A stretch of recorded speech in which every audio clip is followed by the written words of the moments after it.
Episode 31 में आप सभी का वेलकम। जैसा कि लास्ट एपिसोड में देखा था हमने, जिया गोजियान अपने स्लेव के हेल्प से एक आदमी को लेके आता है जो कि हेवनली सेक्ट का ग्रैंड एल्डर होता है और फिर बाद में जिया गोजियान उसकी मेमोरी में देखता है और हमको पता चलता है लिटिल फॉक्स मेन वंशज होती है राजा की, जिसको मानने के लिए मेन एल्डर जो होते हैं वो इनकार कर देते हैं। हेलो गाइस, आपका बहुत बहुत शुक्रिया कि आपने मेरे चैनल को सब्सक्राइब एंड लाइक किया है। और जो लोग भी वीडियो देखने आए हैं प्लीज आप लोग एंजॉय करिए। अगर आपको मेरा एक्सप्लेनेशन अच्छा लगता है तो प्लीज सब्सक्राइब एंड लाइक जरूर करिएगा। अब देखते हैं आगे। एपिसोड की शुरुआत में दिखाते हैं हमको जिया गोजियान अपने मन में सोचता है सच में वो बहुत ज्यादा बेवकूफ है। यहाँ मेरे बारे में एल्डर्स जो बातें कर रहे हैं इसको सुन के मेरे दिल को बहुत अच्छा लगा। और दूसरी तरफ दिखाते हैं हमको डिप्टी कमांडर अपने मन में सोचते हैं जिया गोजियान ने जिस तकनीक का इस्तेमाल किया है ऐसी तकनीक पुराने टाइम के बाद मैंने दोबारा सुनी है। फिर डिप्टी कमांडर अपने मन में सोचते हैं जिया गोजियान की ताकत पूरी तरह से बहुत ज्यादा है और यहाँ तक कि हेवन पाथ के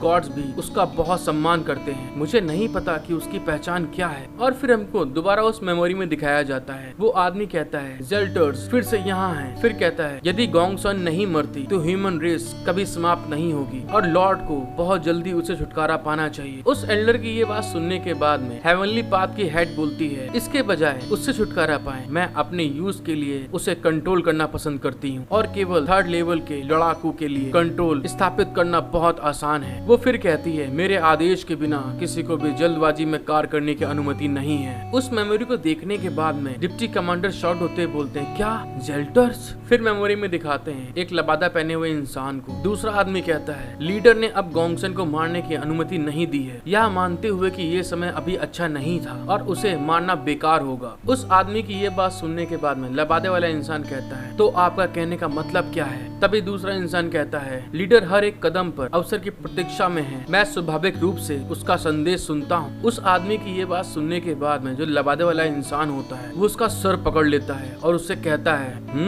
वह इंतजार करना चाहती है लेकिन मैं इंतजार नहीं करना चाहता। और इसी के साथ वो उसका सर दबाने लगता है और वो चिल्लाता है आह। और फिर हमको दिखाते हैं कि उसकी जो मेमोरी होती है वहाँ से गायब होना स्टार्ट हो जाती है। और फिर प्रेजेंट के सीन में आ जाते हैं और हम देखते हैं कि उसकी मेमोरी गायब होने के बाद में वहाँ पे बहुत ढेर सारा धुआं फैलना स्टार्ट हो जाता है। उनकी ये सब बातें सुनने के बाद में जिया गोजियान डिप्टी कमांडर से कहता है मैं अपने शिखर पे वापस नहीं आया हूँ, इसलिए कुछ विवरण पर्याप्त रूप से बहुत बड़े नहीं हो सकते हैं लेकिन सच्चाई शायद उसके लिए स्पष्ट है। मैंने सही कहा ना आपसे, ग्रेट एल्डर का दिमाग जेल्ट द्वारा कंट्रोल था और जो मर्डर हुआ उसका गॉड से कोई लेना देना नहीं था। उसकी ये बात सुनने के बाद में डिप्टी कमांडर के पसीने छूट जाते हैं और वो कहती है हाँ तुम सही कह रहे हो। जिया गोजियान की बात सुनने के बाद में डिप्टी कमांडर अपने मन में सोचता है ये भयानक पावर के अपने पीक पर पहुंचे बिना समय में पीछे जा सकता है। क्या गॉड फादर के अलावा कोई और है जो ऐसा कर सकता है? मैं सचमुच ये पूछना चाहती हूँ। फिर अपने मन में सोचती है लेकिन अगर वह सच में गॉड फादर है तो अब वह किसकी तरफ है? इस बारे में ना पूछना ही बेहतर है। लेकिन यदि वह कहता है कि वह गॉड्स का वंशज का समर्थन करता है तो चलो फिर ठीक है, कुछ समय के लिए दिखावा करें। डिप्टी कमांडर के ये बात बोलने के बाद में हेवनली पाथ की जो हेड होती है वो वुल्फ के पास आ जाती है और उसके पास आके कहती है भले ही उसे उकसाया गया था वह पूरी तरह से अपने विश्वास और गॉड्स के प्रति सच्चा रहा और अंत में उसे पपट के रूप में इस्तेमाल किया गया। फिर वो चिल्ला के कहती है आप अपने वंशज की मृत्यु के सामने इतने शांत कैसे रह सकते हैं? क्या आपने उसका अंतिम मूल निचोड़ लिया और उसे अनदेखा कर दिया? अगर आप ऐसा करते हैं तो आपके और जेल्ट के बीच में क्या अंतर है? फिर वो कहती है आप फेयरनेस के बारे में बात करते हैं लेकिन अंत में आप इंसानों के पक्ष में अधिक हैं। उसकी ये बात सुनने के बाद में जिया गोजियान अपने चेहरे को खुजलाते हुए कहता है हर कोई मर चुका है, आप उससे क्या करवाना चाहती हैं? और दूसरी साइड में हमको दिखाते हैं हेवनली पाथ के हेड की ये बात सुनने के बाद में लिंग मोक्जियो बहुत ज्यादा गुस्सा जाती है और उससे कहती है मैंने उसे नजरअंदाज नहीं किया,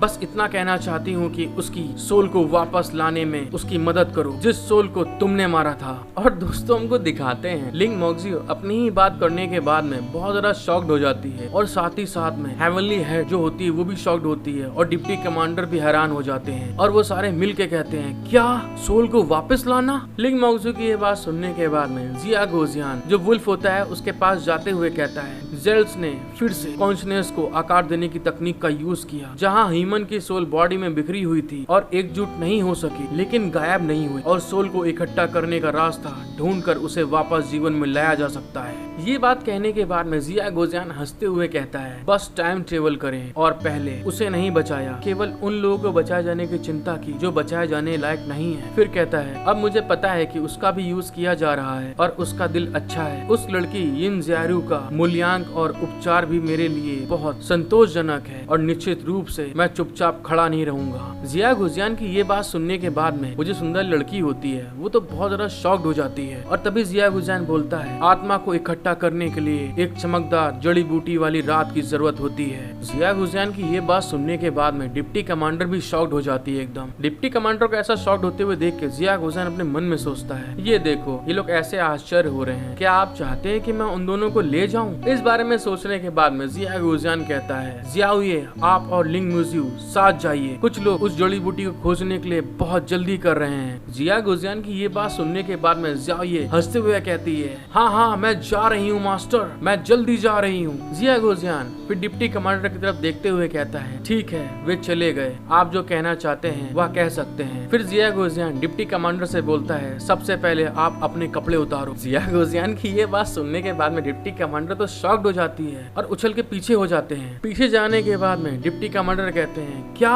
तुम क्या कह रहे हो, मैं कपड़े उतारूं? ये कैसे हो सकता है? उनकी ये बात सुनने के बाद में जिया गोजियान हंसते हुए कहता है, यह कहने की आवश्यकता नहीं है कि आपको नंगा होना बहुत जरूरी है। उसकी ये बात सुनने के बाद में डिप्टी कमांडर शॉक्ड हो जाते हैं और चिल्ला के कहते हैं, क्या मैं नंगा हो जाऊं? फिर वो अपने मन में कहते हैं, ये बहुत कठिन है, सच में बहुत ज्यादा कठिन है, मैं ऐसा नहीं कर सकता हूँ, ऐसा करना मेरे लिए बहुत मुश्किल है। जिया गोजियान जब देखता है कि डिप्टी कमांडर कुछ अलग ही फलक सोच रहे हैं, तभी वो उनके पास आके कहता है, क्या आप जैसा बड़ा आदमी अपनी बॉडी को दिखाने से डरता है? फिर जिया गोजियान अपने मन में कहता है, यदि आप पुरुष होने का दिखावा करना पसंद करते हैं तो मैं आपको पूरी तरह से पुरुष होने का दिखावा करने में आपकी सहयोग करूंगा। जिया गोजियान की बॉडी दिखाने वाली बात को सुनने के बाद में डिप्टी कमांडर खांसते हुए कहते हैं, आपने ये भी कहा कि मैं डिप्टी कमांडर था, बिना किसी कारण के कपड़े उतारना ये कैसा रीजन है? डिप्टी कमांडर की ये बात सुनने के बाद में जिया गोजियान कहता है, आपकी पीठ में गंभीर चोट लगी है, क्या आपको कोई दर्द महसूस नहीं होता? मैं आपका इलाज करने जा रहा हूँ। जिया गोजियान की ये बात सुनने के बाद में डिप्टी कमांडर अपने ऊपर की शर्ट उतारते हुए कहते हैं, क्या आप सिर्फ उपचार के बारे में बात नहीं कर सकते थे? और ये कहते हुए डिप्टी कमांडर के पसीने आ रहे होते हैं। फिर हमको दिखाते हैं डिप्टी कमांडर अपने पूरे कपड़े उतारने के बाद में वहाँ लेट जाते हैं और जिया गोजियान से बोलते हैं, तुम्हारा बहुत बहुत शुक्रिया कैप्टन जिया। जिया गोजियान उसका व्यवहार देखने के बाद में उससे कहता है, यह जितना मैंने सोचा था उससे भी बेहतर है। डिप्टी कमांडर की इच्छा शक्ति प्रशंसा के योग्य है। फिर हमको दिखाते हैं ये कहने के बाद में जिया गोजियान जहाँ पे उसके चोट लगी होती पीठ में, वहाँ का इलाज करते हुए कहता है, बस अब डिप्टी कमांडर ने मेरी आंखों में देखा और मुझसे सभी को दूर जाने के लिए कहा, तो आपके पास मुझसे कहने के लिए कुछ तो होगा, मैंने सही कहा ना? जिया गोजियान की ये बात सुनने के बाद में डिप्टी कमांडर कहते हैं, जेल्टास ने स्थिति का लाभ उठाने के लिए ह्यूमंस और गॉड के वंशजों के बीच में वॉर भड़काने के लिए काफी हद तक काम किया है, और यदि वे इस संकट को हल करना चाहते हैं तो दोनों पक्षों को मिलिट्री में शामिल होना होगा। डिप्टी कमांडर की ये बात सुनने के बाद में जिया गोजियान हंसने लगता है और हंसते हुए कहता है, लेकिन आप इतने टेंस क्यों हैं कि जेल्टास ने दोनों पक्षों के बीच में एक अंतर पैदा कर दिया है, इसलिए आप मुझसे गॉड्स के साथ सहयोग पर बातचीत करने के लिए भेजना चाहते हैं, जो एक अच्छा विचार है। और साथ ही हमको दिखाते हैं जिया गोजियान उसकी बॉडी में उसकी आंखों के साथ देखते हुए अपने मन में सोचता है, इस लड़की के शरीर में क्या ड्रैगन पावर है? ये तो सच में बहुत दिलचस्प है। मैंने सोचा था कि उसकी बॉडी पर मैजिक ट्रेजर उसकी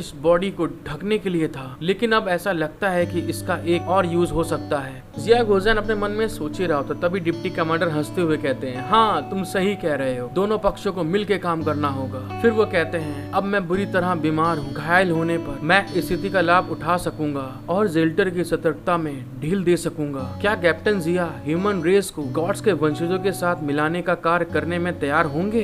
हेलो गाइस, आई होप कि आपको एपिसोड देखने में मजा आया होगा। अगर आपको एपिसोड देखने में अच्छा लगा है तो please like, subscribe, share, comment करके बताएं मुझे कि आपको एपिसोड कैसा लगा है। Thank you for watching my video, love you all.